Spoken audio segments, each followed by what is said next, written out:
के साथ यहाँ आए हैं, कुछ कामना है आपसे, उसे सुनिए आप। हे वृषध्वज, विशेष रूप से आपके लिए ही हम लोग यहाँ आए हैं, आपके लिए।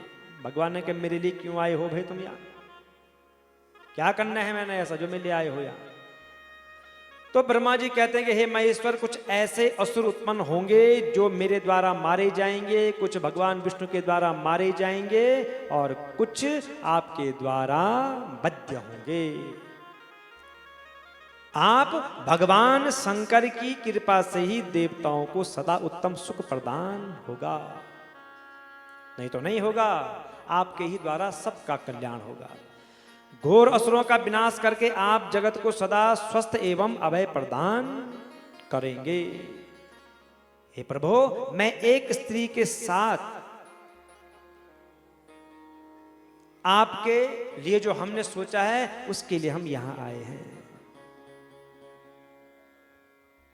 मैं एक स्त्री के साथ विवाह करके लोक का उद्धार करूंगा। हे स्वामी, आपने हमसे पहले कहा था, याद कीजिए, ये बात आपने हमसे बहुत पहले कही थी कि हे ब्रह्मा, हे विष्णु, मैं एक स्त्री के साथ विवाह करके सबका कल्याण करूंगा। तो हे प्रभु, उस प्रतिज्ञा को पूरी कीजिए, हम इसीलिए यहाँ आए हुए हैं। हे स्वामी, आपका आदेश है कि मैं सृष्टि करूं, विष्णु जी सृष्टि का पालन करें और मैं रुद्र इस सृष्टि का संहार करूंगा।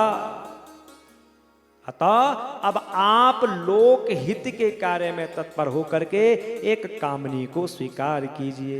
हे शंभो, जैसे लक्ष्मी भगवान विष्णु की प्रिया और सावित्री मेरी सहधर्मणी है, उसी प्रकार आप इस समय अपनी सहचरी कांता को ग्रहण करें।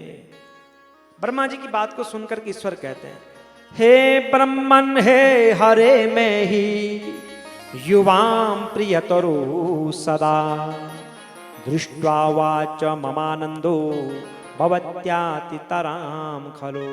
हे ब्रह्मन, हे विष्णु, आप दोनों मुझे सदा प्रिय हैं और लोक हित के कार्य में मन लगाए रहने वाले आप दोनों का वचन सुंदर गौरवपूर्ण है। किंतु हे सुरश्रेष्ठ गणों, सदा तपस्या में संलग्न रहकर संसार में विरत रहने वाले और योगी के रूप में प्रसिद्ध मेरे लिए विवाह करना उचित नहीं है। मैं तो तपस्या में रहता हूं, मैं तो विरक्त हूं, मैं क्यों करूं विवाह। मुझे तो सदा केवल योग में ही लगे रहने पर ही आनंद आता है। संसार में विवाह करना बहुत बड़ा बंधन समझना चाहिए। इसलिए मैं सत्य कहता हूं, मेरी विवाह में कोई भी रुचि नहीं है। आत्मा ही अपना उत्तम अर्थ या स्वार्थ है, उसका भली भांति चिंतन करने के कारण लोकहित स्वार्थ में मेरी प्रवृत्ति नहीं होती है। यद्यपि आपने जगत के हित के लिए हितकर जो कुछ कहा है, मैं उसे अवश्य करूंगा। आपके वचनों को गरिष्ठ मानकर अथवा आपका जो वचन है उसे मानकर मैं विवाह अवश्य करूंगा, क्योंकि मैं सदा अपने भक्तों के अधीन हूं। मैं करूंगा विवाह।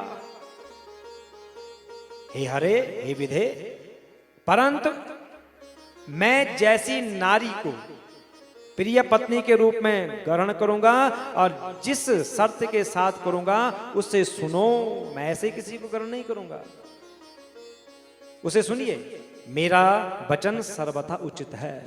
जो नारी मेरे तेज को विधि पूर्वक ग्रहण करने में समर्थ हो, उस योगिनी तथा कामनी रूपणी स्त्री को मेरी पत्नी बनने के लिए बताइए। कौन है संसार में ऐसी जो मेरी पत्नी बनने के योग्य हो। मैं योगी हूं तो वो योगिनी हो, है कोई ऐसा?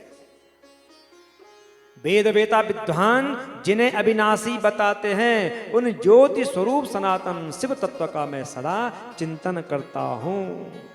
और जो मेरे शिव चिंतन में विघ्न डालेगी वह दुर्भगा स्त्री मेरी भार्या न बने। जो मेरी समाधि में, जो मेरे योग में, जो मेरी तपस्या में विघ्न पैदा करेगी वह स्त्री मुझे नहीं चाहिए।